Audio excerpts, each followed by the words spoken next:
And while we're on the subject, because we're not, you were talking about chemicals.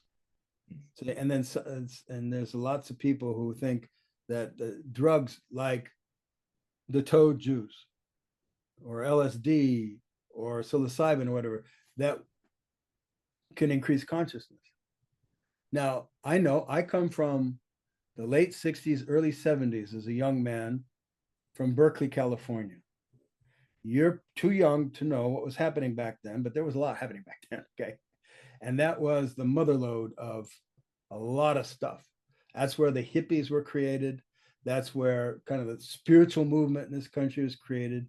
The whole, Indian thing, that the drugs, the definitely created there.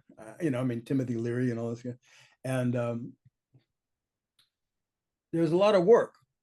Did a lot of work along with protesting the Vietnam War and all that shit, right? So in any case, we had a distinction of drugs that were just recreational, drugs that were bad, like heroin, that fuck people up, and consciousness raising drugs. You see that we had those distinctions. And so I did a lot of consciousness raising drugs. Yeah. Did it raise my consciousness? No. Did it kick ass? Yes. Especially back then, because we didn't know the amounts to take. And LSD was huge amounts, 900 mics a barrel bomb. Take 2 of those. See me in the morning. I mean, seriously, it's like off the charts stuff. So I did that. Did it increase consciousness? No. See, consciousness is about direct consciousness, direct encounter with what's true. Drugs change the chemistry of your brain. The chemistry of your brain does not encounter what's true. It changes states, it changes reactions, etc. Right? So it's the chemistry of your brain. That's a chemical reaction.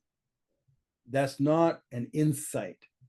Could you have an insight while you're on a drug? Sure, of course. You could, But if it's, again, circumstantially derived, if it's dependent on the drug, it's gone as soon as the drug's gone, right? If you've done drugs, okay, yeah, I did drugs, and now what? You're still the same schluck. You just went, wow, blew my mind. Okay, good. Nice, nice. You see? Or this new thing, I can't remember what's the real name, the toad juice. I call it toad juice. DM something, DMC. Yeah, DMT and a couple variations of that. Yeah. Okay. All right. Yeah. Yeah. And, it seems to be an impressive drug, you see. But you get your ass kicked. You say, I see, wonderful things. I'm one with the universe, etc., whatever it is. And then you're the same schluck afterwards. Okay. Thanks for watching. If you want to get more serious and get involved, check the links in the description, and we'll see you there.